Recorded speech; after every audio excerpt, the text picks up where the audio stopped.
Lisa Wallen, thanks for coming on. Thank you for having me. So stand-up comedian, Twitch streamer, host of the podcast Dork Souls. Yes. Podcast coming out soon, yes. Podcast coming out soon. By the time this is released and people are watching it, you're going to be full force, right? Yeah, I'm very excited. A lot of comedians have podcasts, but they're normally just, let's see who's funnier and talk about funny things. I was like, I'm a huge nerd. Like, I just need to talk about nerdy stuff. Okay, nerdy stuff. Like what kind of nerdy stuff? I play too many video games. I build Gundam builds. I do. Wait. What's a Gundam build? Like, those like Japanese giant mecha robots, the Gundams. Okay. Yeah, I build like little kits with like little tools. And then I'm really into anime. And then my co-host is really into comic books. And we're both big nerds in our own things. And so we're just trying to have a place to talk about it and have guests on that aren't typically nerdy people, but try to figure out what they're nerdy about and talk about it, because I like everyone's inner child, Everybody's nerdy about something. Yeah, everyone is obsessively nerdy about something, and they should not be ashamed for it. That's the whole thing. Yeah. Yeah, be proud of your inner nerd. Yeah. I love it. So you grew up in Seattle? Yes. What kind of, I saw on your podcast, not on your podcast, on some of your stand-up stuff on Instagram, you did a stand-up about your parents. Yes. Realizing they were stoned the whole time, yeah. right? Oh, yeah. So tell me about growing up in Seattle with stoned parents. I feel like if you grew up in Seattle, your parents were high. I feel like that was just a rite of passage. Pretty much everybody's high there. Yeah. It was great. I mean, both my parents were very kind of relaxed parents. Yeah. I think because they were both kind of rebellious when they were younger. And so they didn't set too many high pressured expectations on my sister and I, which is also funny now because I think my sister and I came out great. Mm-hmm. But now my mom, now that we're in our 30s, she'll like every once in a while be like, I'm so sorry I wasn't around like a good mom when I was a kid. And I'm like, are you guilty for how we turned out? Because I think we're great. Like, yeah. And like when I go home to Seattle, I still smoke weed with my parents. There you go. I've done shrooms with my parents. It's like, and like when I posted that video. What's that like doing shrooms with your parents? I'm on edge. I'm like, I'm scared that would freak me out. But also because my parents are so chill, I'm so relaxed around them normally. It's just funny seeing my mom in her late 60s do shrooms. Like do shrooms while you're on shrooms. And then people in the comments will be like, oh, it sounds like your parents were neglectful and all this stuff. I'm like, I don't know. I think my parents are dope. Okay. Yeah. Like I have friends who had strict parents growing up. They don't talk to them at all. I talk to my parents every day. Right. Yeah. So you guys are tight. Yeah. You've always been tight. Yeah. You felt like you had a great childhood. Yeah. I mean, I don't think everyone had a perfect childhood, but I was a kid. I was an asshole teenager. I went through it. I didn't do the best in school, but for the most part, my parents, I would say, stayed in their lane. Like when I'm going through stuff, like if I'm not doing well in school or if I'm hanging out with the wrong kids, they did the whole parenting thing. Like, okay, but just know in like 6 months, you're going to realize who these people are and you're going to regret befriending them. Or when I do bad in school, they're like, you're going to regret this. Like they're very much like, let our children be a little independent and figure out things on their own, which I don't think is the best parenting. But at the same time, I turned out fine. There's a lot of value in letting your kids figure things out on their own. Yeah. Except for you just guiding them. You do end up going through shittier things at a younger age. I'll say that. Yeah. So, but because of that, I feel like I became pretty independent very quickly compared to my peers, I would say. Like at what age did you feel like, oh man, I'm on my own, I gotta kind of figure things out? I think by the time I turned 21, I was already like an old man in a bar. Just like, I just want my Manhattan and I want the night to end at 11:30. Like I went through my partying when I was like 14. Yeah. So I've become as they say, an old soul. I remember I got that a lot when I was a kid, which is kind of weird, but But yeah, and then in high school, I got a job when I was 15. I also had a fake ID when I was 15. So by the time I was in my 20s, I was like Bernie Sanders in a chair crossing his arms, just like, I'm over this. I'm ready to grow up, Sitting at the same bar stool every day. Yep, there you go. Yeah. So what age did you start getting into all this nerdy anime video games? Was that always or? It was, but I didn't express it until I didn't express a lot of that until my 30s. Okay. I think I suppressed a lot of it because I was trying to be cool in high school. I wanted to hang out with the cool kids. It wasn't cool to be a girl that liked video games, which sounds very cliche, but it's 100% true because all my guy friends would play like Halo and Call of Duty, and I was like playing like Zelda, and it was just, they were like, oh, you're not a real gamer, which is such bullshit, by the way. But Zelda was around when I was a kid. Yeah. In the 90s. My earliest memory is watching my dad beat Zelda on Nintendo. Yeah. And so I was into that stuff, but I never talked about it. And it was only like maybe I'd say 6 or 7 years ago, I started being more open about that online. I started getting more like nerdy tattoos. I started Twitch streaming about 5 years ago. And then that is when people are like, oh my God, like you need to post this stuff more. You need to talk about this stuff more. And so kind of built my audience around just being like authentically dorky, which is, again, it's like, it sounds silly when I say it, but it's true. Yeah. I work in mental health, and I was at a seminar, and they had breakout rooms, and this therapist had a whole thing on video games and video game addiction, and then video game socialization, and they did like a whole thing on like what games the boys were playing, what games the girls were playing, and it was like interesting, his like data on that. The girls were playing games that were more organizational, like Candy Crush. Not mine. And so you're like the opposite. You're playing like games like the boys that are playing. I'm playing the games that I'm better than the men are at. And are you good at Call of Duty? Oh, I don't play that. To me, I make jokes now about how that's not real games. I'm like, that's just men being angry and an excuse to be angry. I play like Elden Ring and like Dark Souls, Blood. I play the games that are like, I only want to play highly challenging single player games because I think it's fun to play, and people get a kick out of watching me die from the same boss for hours. They really love that. But I find them oddly comforting. Yeah. So I went on Call of Duty during COVID because I was just bored, and back then my 15-year-old was like, I think 10. And I'm just getting my ass kicked, and this little kid goes, and it's not fun to me. You fucking noob. Yeah. I'm out of here. Listen, I'm already getting bullied by enemies. I don't want to get bullied by the people playing the games too. Right. Like I don't like those games because there's no starting point. You're just dropped in the middle of a war zone. And I'm like, can I get a tutorial? Can I play like an hour by myself to get used to the controls? They're like, no, bitch, you're in it with us. Yeah. And I'm like, yeah, I'm good. I'm good. I want to go like ride my horse and like collect loot. I don't want to get shot at in a war field. Okay, so let's back up a little bit. You grew up in Seattle. Yes. Childhood was... It was a Northwest childhood. Right? Yeah. Northwest, rainy, no sunshine childhood. Yeah, everyone's sad, no rain. You know, you're a girl, a millennial who's there from the beginning of the internet where everything is just highly traumatizing to see online. And...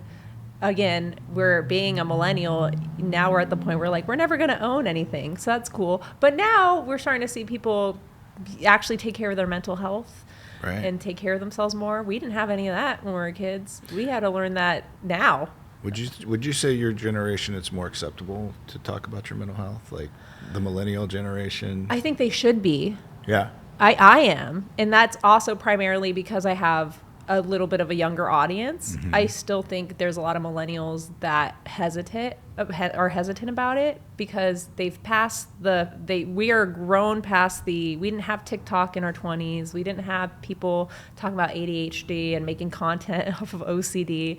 So it's in that weird thing where it's like, yeah, we should take care of our mental health, but like I don't want to see people monetize it online, especially I don't want a teenager telling me what intrusive thoughts are. You know what I mean?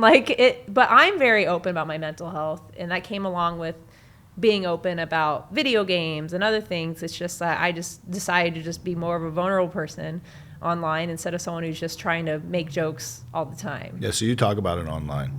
Oh yeah, in your stand-up as well. In my stand-up, in streaming, yeah. Okay. All right, so you got out of high school, and then what? Did a lot of drugs, partied a lot, and I did not have a good influential group of friends. That's what happens when your parents just let you figure out things your own. I naturally gravitated to older friends that went out and drinking, and I didn't really connect with people my age because I I didn't really have curfew. I didn't have rules in my house. So I didn't really hang out with people who did. And I also didn't really care so much about school, you know. So my 20s were a little rough. I think when I started doing stand-up comedy, things started getting a little better for me. I started around 24 years old and, you know, been more expressive about who I am. So you decided to do stand-up comedy when you're 24. I asked AJ this the other day. He came on my podcast. What was your, like, how did that happen? Like, I mean, how do you go, okay, I'm going to do stand-up comedy, and then what do you do? I was a burnt out old man. Burnt out old man at 24. And a 24-year-old girl's body, and was like, I need to make a change with my life, and randomly was like, I think I want to try stand-up because I've always been very humorous about things. I think naturally people who go through a lot, they tend to become more humorous and try to be more funny about things because they don't want to face reality in a serious way.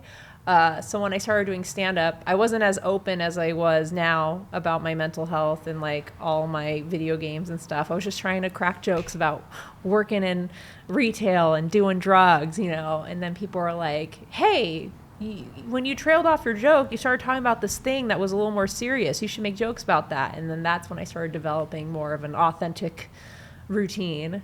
Yeah. So the first time you did it, like, how did you find a place? Where did you go?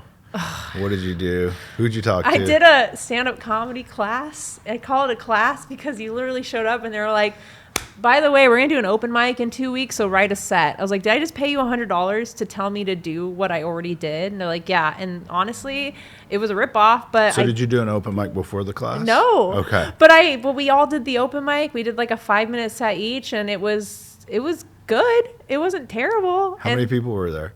Like 50, because it was a class graduation in quote. Okay. So it wasn't even an open mic. It was just like the most intimidating night of my life. But to your peers that we were in this class for 2 weeks. Yeah, and nobody from that class continued to do stand-up but me. A lot of people were just like, I was just bored. And I was like, okay, but this wasn't bad. And then I, even recently now, because I'm like writing a new hour, I started listening to some of my stand-up from, 2015, 2016, and was like, God, you guys are too nice. I was not funny. Why were you laughing at this? Like, I go back and listen to that shit now. I thought I was on top of the world back then. I listen now. I'm like, I think audience people here are too nice. You guys should have booed me.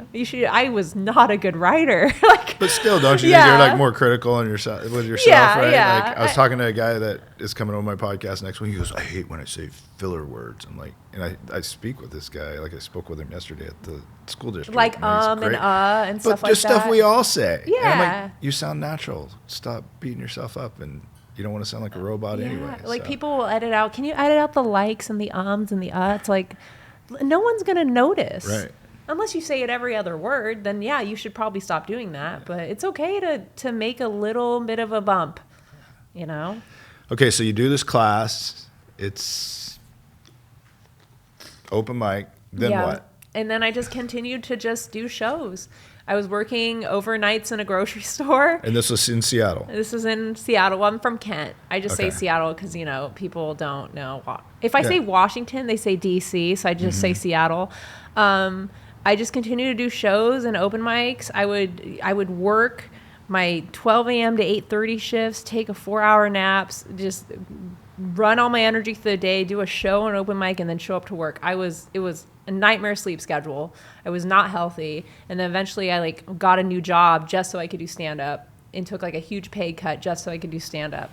And I was doing it pretty hard until I went through a pretty tragic situation that I told you prior to this podcast. Yeah. And then I just stopped doing stand up for about 2 years. And it was... so let's talk about that tragic situation. You're doing stand up. Let's talk about tragedy. Yeah, are you okay? No. Yeah, is that okay? I in 2018, May 2018, so this year will be the 7th anniversary, I was engaged to a very wonderful person, still the greatest person I've ever known, and randomly, a month before we were supposed to get married, he started having some mental health problems. And we never fought. There was no issues with us or anything. But I remember he would just increasingly start talking about how he didn't know how to continue living. And of course, for me, being someone who's always, like I've mentioned earlier, I didn't have a good childhood. and I had great parents, but I've also struggled with suicidal ideations. I've gone to therapy. Like, so it was pretty serious to me. And he was in the Navy, and one weekend he said he wanted to take his life. So he went to stay in a hospital, which was obviously very shocking for me. And I was like, okay, we'll work through this when he gets out. And I remember picking him up on Monday, and he was like an entirely different person. Like, there was no life in his eyes. And so for like 10 days up to this point, I was just trying to like make him feel better. I was with him every second of the day. And then one night I couldn't make it to his house because he lived way far up north, you know, because he was stationed in like Whidbey Island. And we just talked all night, made sure he went to bed. The next morning I got a call from his commanding officer that he did not show up to work. And I was like, okay. And they're like, do you know where he might be? And immediately in my head I was like, oh boy. Because I remember when he was talking about wanting to take his life, he mentioned this bridge called Deception's Pass, which is a giant, notorious suicide bridge in Washington. And the first thing I did is I told her, like, you should go check to see if his car was there. And they did, and it was there. And so I drove up north, met with the police, met with his commanding officer to try to figure out what might have happened. And this is the part that I still bugs me to this day. They didn't want to go search for him or put any effort into it because it was a Memorial Day weekend. They're like, everyone's off work. I'm like, you just lost you might have potentially lost like one of your men. Like, you're not going to go do anything about it. And like, nope. The Navy. Yeah, they didn't care. They didn't care at all. They wrote it off like it was not. They also immediately that day was like, we should plan like a funeral for him. I'm like, you guys are writing him off so quickly. We have no idea what happened. And so I went online. I posted like a missing person post. It got 35,000 shares on Facebook, which in 2018 is viral, you know? Mm-hmm. And so it was a mix of people being like, oh my God, what happened? Because like a week ago, he was posting about how happy he was about, you know, marrying you and all this stuff. And it just like 180'd my whole life, and his mental health just 180'd within like 2 weeks. Mm-hmm. So it was a crazy time in my life. And it's like, I went from like being like really funny person online who's like posting jokes and not being too like vulnerable to being like, hey, my fiance is missing and I don't know what to do about it.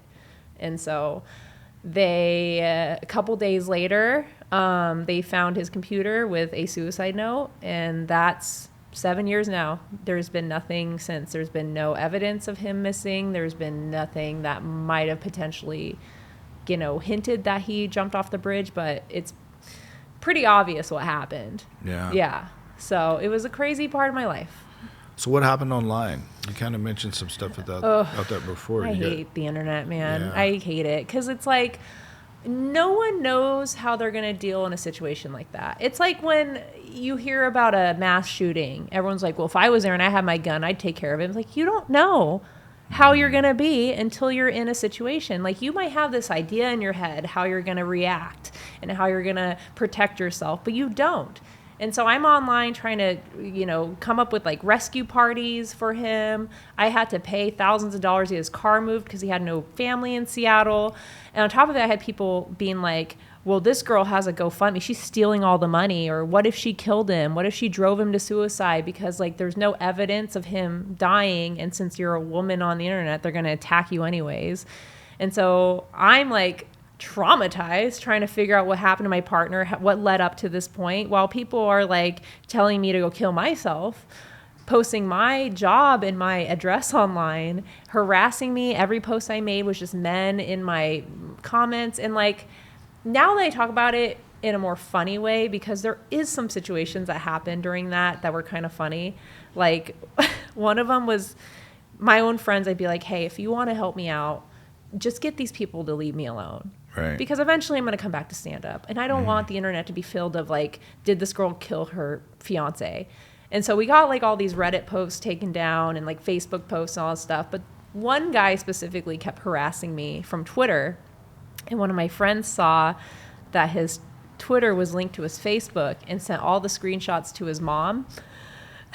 And so 2 days later, I was like walking with my dad, and I get a call from this man who's like crying on the phone. And in that moment, it made me realize, like, man, men don't know how to cry and talk. Like, Women, That's for like, sure. we can be like, I could be full Yeah. on having a conversation with my face just drenched in tears. Wow, I've never thought of that, but that is Yeah, so yeah, true. yeah, like like- when we cry, like it's like Incoherent. We can't say anything. I thought a whale called me. This man is like bawling his eyes out, and I'm like, what is going on?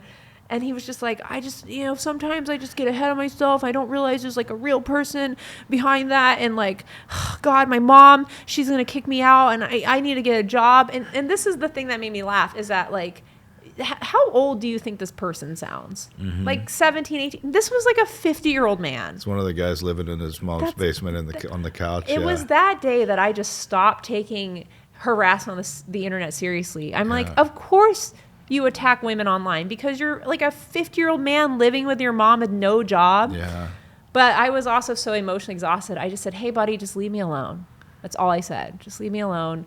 And he pauses and he's like, that's it? You're not going to yell at me? I was like, no, I don't owe you anything. And I hung up on him. And then I, in the moment, forgot to like block him because I just like didn't care. And a few days later, he sent me like this long message about how I changed his life and that he's going to turn his life around. He's going to go back to work again. He's going to help take care of his mom. He's going to stop all these people on the internet from harassing me. And he would like send me updates and I was just ignoring him. He would send me updates being like, I got another blog shut down about you on Reddit. I'm going to make sure that I make up for like what I did. Like I got this Instagram account shut down. I got this Twitter account suspended. And it's like, great. And he was just like, you really changed my life. I'm like, I didn't do anything. Right. Like there's a meme of Sailor Moon where Tuxedo Mask is like, I did my job. And she goes, you didn't even do anything. And then he just leaves. Yeah. Like that was how I felt. I did nothing. Yeah. I'm glad that you're not a piece of shit anymore. But like, I just love that this man just sent me his like life and mental updates because he got caught. Mm-hmm. Doing what he was doing. And I still think about what is he doing to this day? I don't know. I blocked him eventually and moved on. But I'm like, I wonder if he like turned out to be like a counselor somewhere or something. Maybe. Like now he's like a superhero. Who knows? Yeah. So yeah, it was crazy because it's like people were... And I also got pissed because, like, yeah, people are going to be mean about the situation because they don't know what happened. But people are also being like, she's not even a funny comic. And I'm like, okay, you stop right there, buddy. Right. Okay? Like, you sure, harass me about my trauma, but don't bring up my other shit. Okay? Yeah. Leave that alone. Yeah. And that was like 6 months of my life just dealing with people online. And I was ignoring all my friends. I wasn't going to therapy because I was just trying to, like, just heal from this. And like in my own isolated way, I ended up going to Asia for 4 months.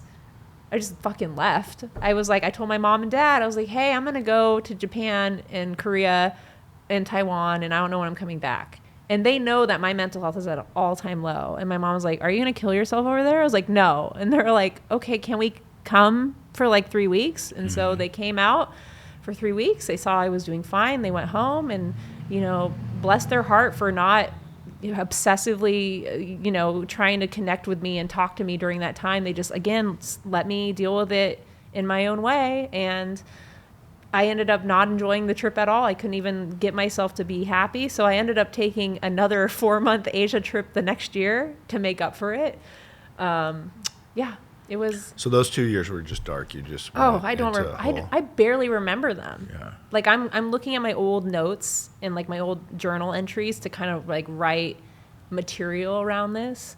And another thing too, which is a bit of a important factor, is that I have diagnosed OCD. Okay. Like way prior to TikTok. Like I've like real OCD. Like I have had it since I was a little kid. I went to counseling for it. I got diagnosed when I was 19. And that really affects how you react to these situations. One of mine is that I get really fixated on certain words. And this is actually kind of a funny story, but very sad, which is most of my life. But I got really fixated on the word suicide.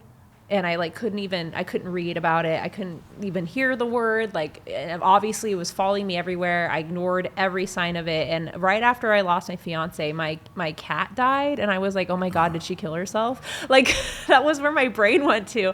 She had renal failure. She died of kidney failure. But in my head, I was like, oh my God, my cat took her life. Like, that was like that's how much my brain was like rotted from all this. That's why I had to leave the country. Everything surrounded me, it reminded me of that. And so I was like, I need to go somewhere where I don't think about that. Yeah. Looking back, do you feel like how you dealt with those 2 years was how you needed to deal with it, or? Absolutely. Okay. I mean, I should have, I mean, I shouldn't say absolutely. I should have gone to, I had a therapist for, but they didn't help me the way I wanted to. And then I didn't even bother to look for another therapist. I was like, I don't want to talk about it anymore. Like I've had to talk about it on the internet every fucking day. Was it like a talk therapist? They just, yeah. And I told her, you're great, but like, I don't leave here feeling better. I leave here feeling worse. And I told her that, and she's like, that's totally understandable. So I do think I handled it better than most people would have. Like I didn't fall off the deep end or anything. But I think because I was unaware of the resources I have now, I was like, oh, I could have used that during that time of my life instead of like isolating myself from everyone that I loved and just trying to heal things on my own. But I think because I've gone through things in my life that were tragic, I think I knew I will never get to the point where I kill myself. And as long as I told myself that, I was like, whatever happens will be fine. I could blow all my money. I could get a shitty tattoo. I could, I could. I just know that I'm not gonna turn out like him. And so that kept me going, which is so sad to say, but I mean, I'm here now.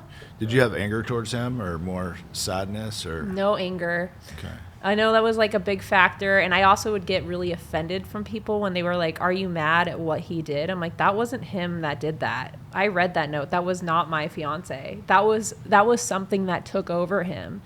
Like, cause he would talk about it and he was like, I don't know why I feel this way. And that's why I'm like, suicide is a disease. It's not a decision people make. They don't mentally make that decision. Your body naturally wants to survive. You always go into survival mode. The suicidal ideations takes that away from you. That is a disease. And unfortunately, because he had all this pressure in the military and was kind of using our relationship as a place to heal, he didn't have the help that he needed to make sure that he didn't go that far. So if anything, it's like, I'm not angry at him. I'm angry that he wasn't provided the resources to get help. Because after he was out of the hospital, his commanding officer said, oh, he just had a panic attack. They didn't take him seriously at all. Yeah. And as I've gotten older, I was like, oh, I can see why he got to this point, because you guys are terrible. You were terrible and did not take care of him. He didn't have a father figure. His mom lived on the East Coast. You were the people who were supposed to take care of him. You didn't. And so that's where my anger gets. I'm very sad, obviously, from what happened, but I do not hate him. I do not have any anger towards. I never had any anger towards him because I knew that it wasn't him that made that decision. Yeah. Yeah. How long were you guys together? 2.5 years. So you really knew him. Wow. And he was like, I've been in longer relationships prior to that. Like I had like a 3.5 years, but this is someone who I was like, this is the person I want to spend the rest of my life with. Like, everyone's like, yeah, but you were in your 20s. I'm like, yeah, but you don't understand. Like, I'm 35 now, and he's still that person to me. Yeah. Like, I've dated a couple people, but, like, I've never been able to, I don't ever try to replace him. I don't ever try to find my soulmate or try to find the person I want to be with, because that was that person. Now I'm just, if I end up with someone, great. But, like, that was my person. Yeah. Yeah. Also, for someone who took his life, so much better at communicating than 90% of dudes my age. Like, I can't fuck up my standards, okay? Yeah. Like, you guys are sad for no reason and you can't talk to me? Okay. Yeah. Like, yeah. So the end of that 2 years, what brought you back and like? After my second Asia trip, I went and did comedy when I was there, and it was my first show I did. My first show really that I've done. I did a couple shows before that. You did comedy in Asia? I did. I did a show at a bar in Tokyo. And that was that night that I decided, like, I think I'm ready to like come back now. And I made so many wonderful friends when I was overseas. Like, people would just let me cry and talk about it. Like, cause a lot of people, they do solo traveling to kind of get away from things or try to find like a new connection. And I think that was, if I didn't do those 2 trips, I would be in a far worse place now. Yeah. And so I started doing comedy hardcore right when I got back. But right when I come back, it was December 2019. So went pretty hard for about 3 months before we were locked inside of our houses. So come back, you're doing comedy in the Washington and Seattle. And then the pandemic started, and I was like, I guess I'm not. And then that's when I started going back to therapy and trying to navigate the situation. Now that I don't get as offended when people ask the wrong questions. Mm-hmm. I'm not crying when I talk about it. And I went to a counselor for a little while who got me medicated, and I hated taking the medication. And they're like, why? I'm like, it just makes me boring, Mm-hmm. And so I started going to group therapies. I even went to a sex therapist too, because it was I want to start dating again, but I'm not comfortable around anyone. And then it was when I started streaming when things really lit up for me, because I found a community of people who are nerdy, dorky, people who also just want to find connections, and they would just come to my streams and want to hear me talk and play video games. Is that the Twitch? Yeah. Okay. And so that became almost my good therapy, was Twitch. And I was like, I can't do stand-up. I might as well focus on my other hobbies. And so I started playing more video games and anime, and people who are into nerdy things, they want to connect with anyone. If I'm in a grocery store and someone sees my Zelda tattoo, I end up having a 20-minute conversation with someone I'm never gonna see again. Yeah. Because they just want to connect. Yeah. And so having an audience of people who are we're all stuck inside and you're playing video games and you're really cool, and ask me about my life. And once I started being more comfortable about who I am outside of comedy and all this, is really when I started to heal a lot. Yeah. Did you stress out when we found out we all had to be inside and honestly isolate? Did it freak you out? It did freak me out, but because I already was, I was like, oh my God, finally I can get through all the video games on my backlog. I can get through all the anime on my backlog. I was like, oh, okay, I don't have to go out anymore and do stuff. I can stay inside and catch up. I just didn't realize it would be that long. Yeah, I was mad because I was just getting to a point in comedy where I was doing really well again. But I was also doing more writing. I was working from home. I had writing gigs. So really it was okay, I guess I'll just come up with a new thing. And streaming really is the reason why I was able to survive that whole time. I freaked out. Yeah, I had my first panic attack. I've never had a panic attack. I feel I've asked you no questions about your life. I'm sorry. No, it's okay. This is about you.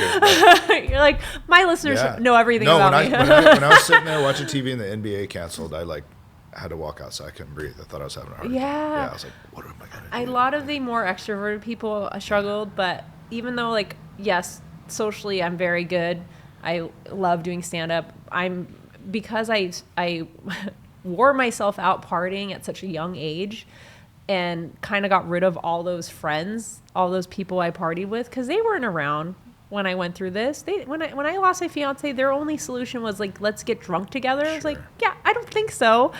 By the time I reached my 30s, I just want to, all the things that I want to do when I was younger, build Legos, play video games, build Gunpla, I didn't do that. I want to do them now. Now that I'm older, I have the money and the time. And so the pandemic was really me just reliving moments that I didn't get to have when I was younger. Well, what's fascinating is most of us, our sense of community was gone, and you found a new community in the streaming. Yeah. I mean, my friends that I would hang out with regularly and party with that were still my close friends. Yeah, I never saw them. That sucked. But luckily, social media was there. And streaming was my new community. And now I have both streaming and comedy, and it's a lot of work. Yeah. Yeah. Do you stream every day? How does that work? I stream 3 to 4 days a week. And how long do you stream for? 4 hours. 4 hours at a time? Usually, yeah. And so you go on and you sign on and you play a game, or how does that work? People recommend me games. I'll play them. Yesterday I did the little build thing I told you about. I do chatting streams. People, it's just to me, it doesn't feel like a job as much, even though I do make money doing it. Mm-hmm. It's just okay, I hung out with my friends 2 nights ago. I think I'm going to hang out with my stream community. So I'll play a game, and people love it. Yeah. And they'll find out games that I would like, and then I'll play it, and then I'll find a new favorite game. They'll be like, okay, well, since you like this game, you should play this game. And just having people be excited about that part of my life is not something I'm used to. Yeah. I'm used to dudes making fun of me for being a girl playing video games, and now I have people being like, "Oh, don't fuck with Lisa, dude. She'll beat your ass." Like it's like, "Oh, you this bitch." You got street cred on Twitch. Yeah, huh? like they're like, "This girl, she can beat this boss and blah blah blah. She can do this." Like I'm like really good at these specific games that I play, and it like almost pisses people off. Because they're like, you're not allowed to look like that and be good at this. I'm like, but I am, bitch. Fuck you.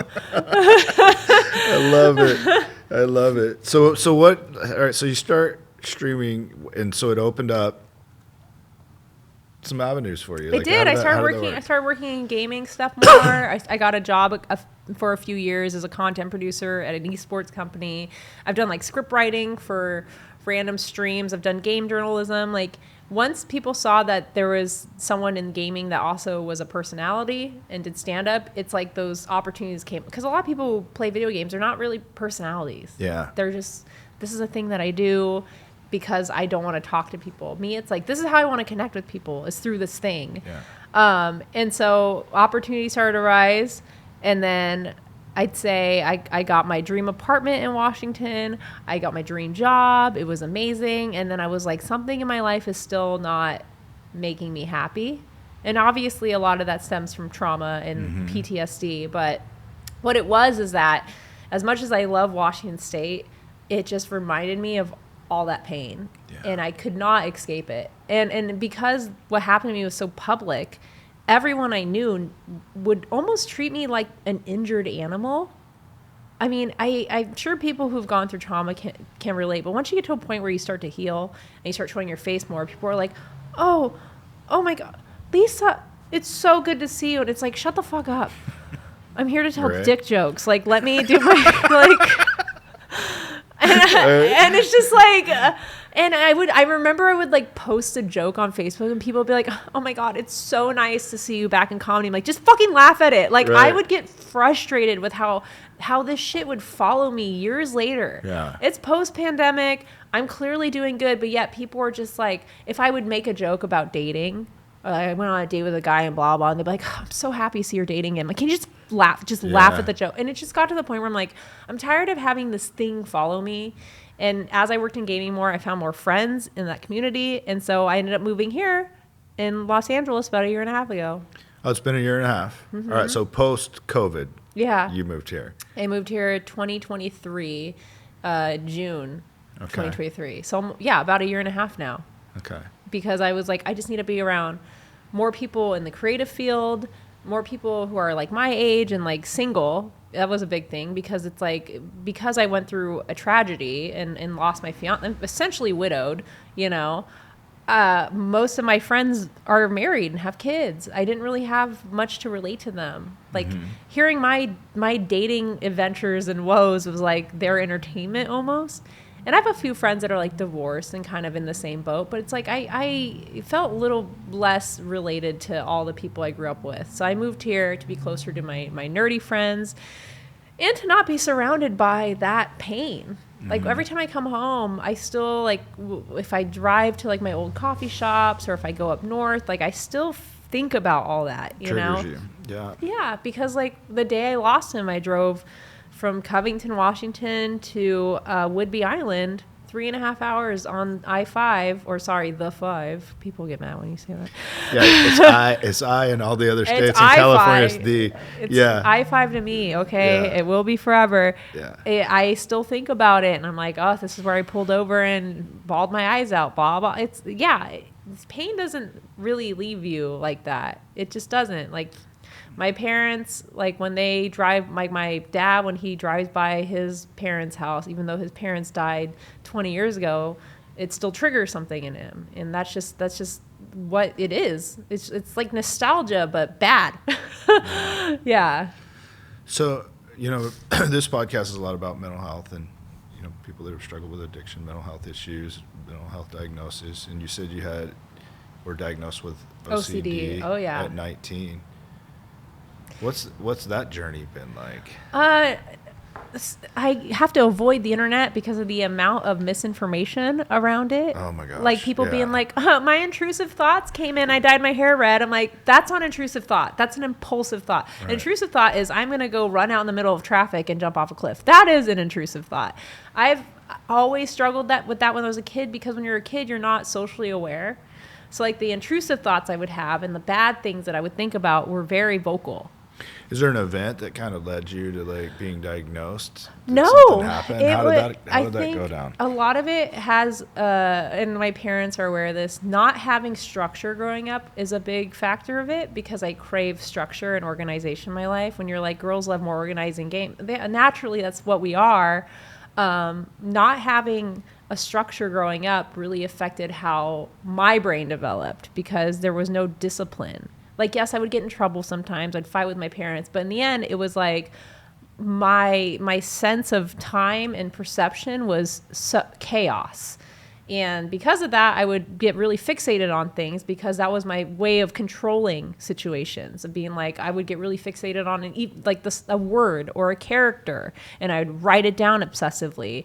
And obviously that would affect me in school, because instead of focusing in school, I would be focusing on other things. And then eventually when I started hanging out with the wrong people, before your frontal lobe develops and you start doing drugs, right, you can't handle, as someone with an OCD or I guess neurodivergent type brain, and you're doing drugs, like you get yourself into some pretty dangerous situations. And I remember I was dating someone who was doing heroin, and I wouldn't do heroin, but I would like do Percocet and like Vicodin. And I would have like mental breakdowns in front of him, or I would start hitting myself. And like I remember one time I punched my window like an idiot, like I punched the wall, you idiot. Now I got to replace my window. Like, yeah.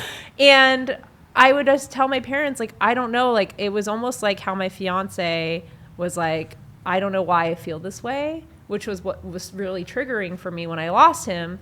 And I would tell my parents, like, I don't know why, but I want to take my life. I was self-harming myself. I was not, I didn't have. What were you doing to self-harm? Cut? I used to cut my legs. Okay.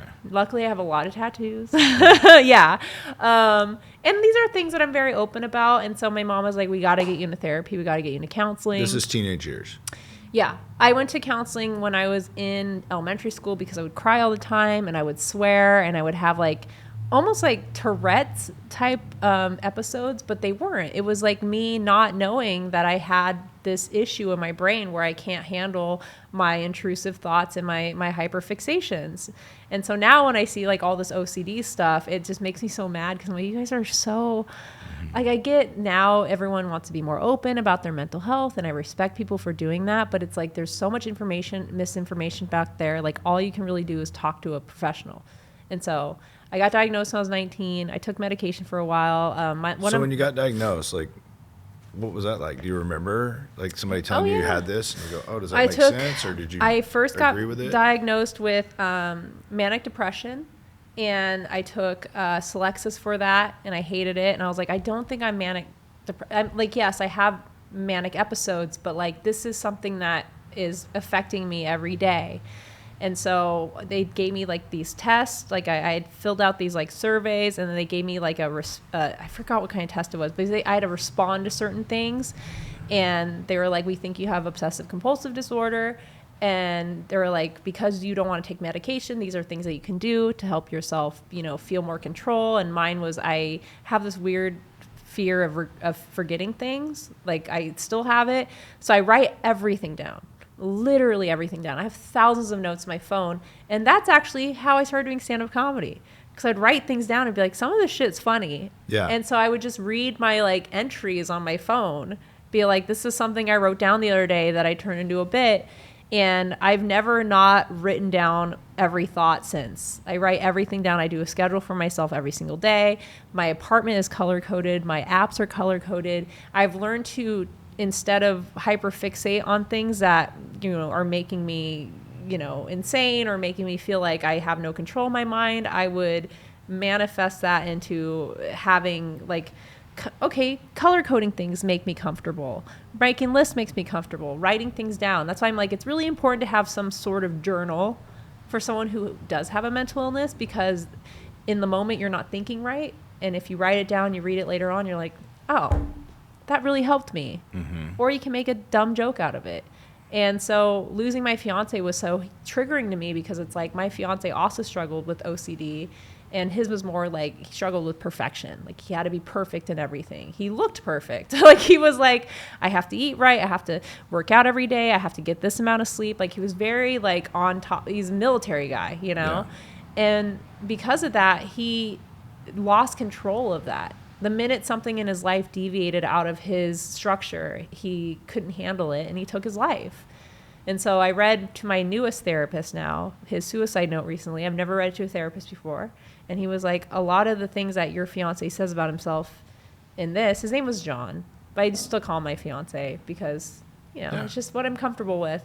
Also, it's Jean. It's Jean. Everyone's like, John? Jean? I'm like, fuck it. He's my fiance. I read the note to him, and he was like, the way he talks about himself, because it's in third person, is how you talk about yourself when you're stressed out. So it's like a huge reflection. So now it's like, okay, I will never get to the point of this where I lose control and lose my sense of self and lose the structure that I've provided for myself, which is tough in LA when you don't have a job. But so I work a bunch of jobs. And I'm always like working, and I'm now trying to go to therapy to learn how to relax again. So. Okay. Talk to me about like color coding lists for somebody that does have OCD or is being diagnosed. What advice would you give them to deal with it without taking medication? I mean, I recently just got off my old medication because I did take medication that did work for me back in Seattle, but then I lost my health insurance. I was like, I'm going to go back to where I was making lists and I can't say the word. Compartmentalize. Yeah, that's it's a tough the word. One. It's a mouthful. Because it's like it almost feels like you're taking pieces of your brain and you're putting it down. That's the best way I can explain it. So if anyone else has maybe not be diagnosed OCD, just doesn't really figure out how to have control and structure in your life, is to start making a list of the things that you don't have control of, and then start figuring out a way to do that. So for me, it was like, I have too many notifications on my phone. I have too many apps that I have socials on. I'm always having to be on TikTok and Instagram and YouTube and Twitch and Reddit, blah, blah, blah. And I hate it. I hate that. So it's like, structure your phone in a way that makes it less stressful for you. And mine was like color coding. So now it's like, okay, I got to check Twitter. That's black. I got to check Instagram. That's pink. Like that's for some reason how my brain works, and it works for me. And and to other people, like that's weird, but it's like, that's the thing though, is that everyone's weird and unique. And so you find weird and unique ways to structure your life, you know? So this diagnosis has really become an asset for you. It has. And yes, there is times where I get fixated on really negative things. And, you know, like not having a job, and like when I have a couple weeks where I'm not making as much money, blah, blah, I start to freak out. Or if I don't go to the gym every single day, or if I don't cook as much, like that's when I start to have my episodes and my freaking out. And my therapist has been really good at like being okay with that. It's okay to have episodes and to freak out, but don't ever lose the sense of who you are, you know? And so I actually have like notes in my phone that I read to tell myself like, it's going to be fine. Like mine is basically, the world's on fire and everyone's going through it. You'll be fine. Like that's what I tell myself, is that everyone's going through it, girl. Like you're fine. Yeah. We all have stuff going on. You've survived worse. Right. Yeah. Okay. So you moved to LA a year and a half ago. What'd you do? Just pack your car up, drive south? Yep. My 2 cats, my thousands of plants, and my U-Haul full of shit. Yeah. Did you know many people down here? I did. Okay. Yeah. It was very interesting moving here because one thing I got really obsessed with during the time of pain was I started collecting a lot of figurines and like statues of like my favorite characters and stuff, because they're comforting. And then when you have to pack that shit, it sucks. Yeah. Like these things can break. So one of mine, I have like a 30-inch statue of a character that's like this tall. He just sat in my front seat of my car with a hoodie on so I could be in the carpool lane. Oh, that's fun. For 17 hours. There you go. Nobody noticed? Nobody noticed. Yeah. It's fine. You know, it just looks like I kidnapped somebody. But yeah, like moving here was so nice because like it was all chaos. I hate I'm such a tidy person. Like, I have 3 cats. You see one cat hair on me? No. I obsessively clean every morning. So having to pack up all my shit and then having to like unpack it was not good for me. But I was just so excited to just not be surrounded by that cloudiness. Yeah. To just be like, I'm in a new place now. Like, be excited. Like, it was nerve-wracking, but I had a good support system. I still have a good support system. And now I finally feel like I live here. I feel like I'm still settling. Because, you know, it's just like, I've never been to this part of the city. It's like things like that where it's just like everything is still new to me. Yeah, LA's a huge spread out. I've never lived longer than a 10-minute drive from my parents until a year and a half ago. Yeah. Yeah. And you still talk to your parents every day? Yeah. Even when I don't want to.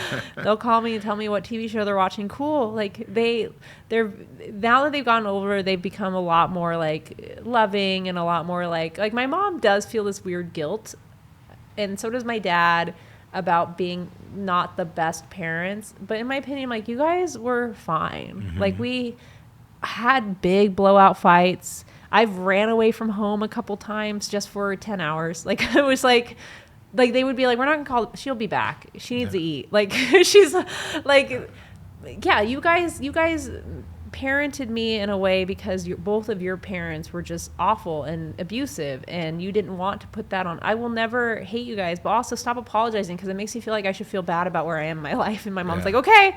But yeah, we talk every day. I talk to my sister every day. Yeah. How many times a month or a week do you do stand-up? Too many, but also not enough. I probably do stand-up 3 days a week. Would love to do more, but I also stream 3 to 4 days a week. And that's just a lot of showing your face. That's a lot of wearing makeup and showering. Yeah. You know, I like it, but being in LA is stressful because it's, you know, I went from making pretty good money doing it in Seattle to making drink tickets. So it's a different game. It's a different game, but I also like it because, again, it's exciting and new. And I've also never been like I have to be rich and make $1,000 a night person. I've always been like, if I can live comfortably, I'll be fine. So it's just networking and connecting and meeting new people. And for me, that's exciting. Yeah. Okay. And then what else? You're doing Dork Souls. You're doing streaming. Dork Souls. I'm doing streaming. I do some game journalism sometimes. What is that? Like game journalism? Who is that for? I'll do reviews for like GameSpot. I will do script writing for like YouTube channels. I always, my brain, another thing is I didn't mention about OCD is I have high energy and high functioning OCD. So my problem is that I always have high energy. Which, I can tell. I slept 4 hours last night. Uh-oh. Like, this is, right, big uh-oh. But that's the thing is that I always am active. My brain is always active, which is why it's like I need to take moments to write things down and to calm down and learn to relax. That's why I'm in therapy. So when people are like, you work every job, I'll be like, oh, I didn't post anything today. Like, you're fine. You work like 1,000 jobs. Because I like working. I like writing a lot. So anytime someone's like, I want to do a writing gig, I'll do a writing gig. Yeah, so I wear a lot of hats. I love it. Yeah.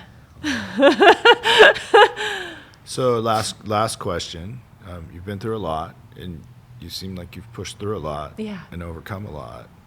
What would be your message to somebody out there that's struggling with loss or maybe trauma or maybe OCD? What is your message for them? It sounds so cliche, but really it's the time heals all wounds. Like, I have friends that recently went through a horrible divorce. Like, her husband was cheating on her, all this stuff. And here's the thing. I'm like, I will always be someone you can vent to. Like, if you just want to send somebody like 1,000 voice messages and like text messages that are like a journal to read just to get out there, I'll be that friend because I know how it feels like to just not want to be in your head. But just know things do get better. I mean, if I saw how I was 7 years ago, I thought I would end my life at any moment. And now it's like, obviously I haven't replaced my fiance and I'm not going to, and I'm still single, but I'm way happier and way comfortable who I am now. Like, I don't think about these things and cry. Like, it doesn't affect me negatively when I talk about it. And I think people forget that. I think people get so tied up in the moment. They just, honestly, just don't panic. That's my big thing. Just don't panic about things. Like, in the moment, be forgiving on yourself if you freak out.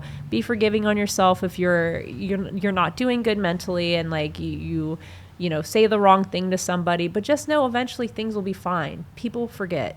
Okay. And including yourself. And that's really all I can tell people. Love it. Like, trust me, I bombed on stage 3 weeks ago. I still think about it. Okay. But eventually I'm not going to think about it. So Yeah. I love it. And I'm glad that those are the problems I have now and not that I had years ago. Like, yes, I still struggle with my mental health sometimes, and I have a therapist, which is great. And if you can't afford a therapist, honestly, go online and like Reddit is a great place, despite how mean they were to me. Reddit is a great place to find resources for free because so many people have very specific problems that they don't have anyone to talk to. They'll go on Reddit and be like, I can't stop thinking about the word suicide. My mind is racing. I feel like I need to pull my brain apart. So many people just want to share their experiences, and it's beautiful. I love it. Well, thank you so much for coming on. I really enjoyed this. Yeah, this was It's been great. a great story. Yeah. Awesome. Yeah, thank you so much for having me. All right.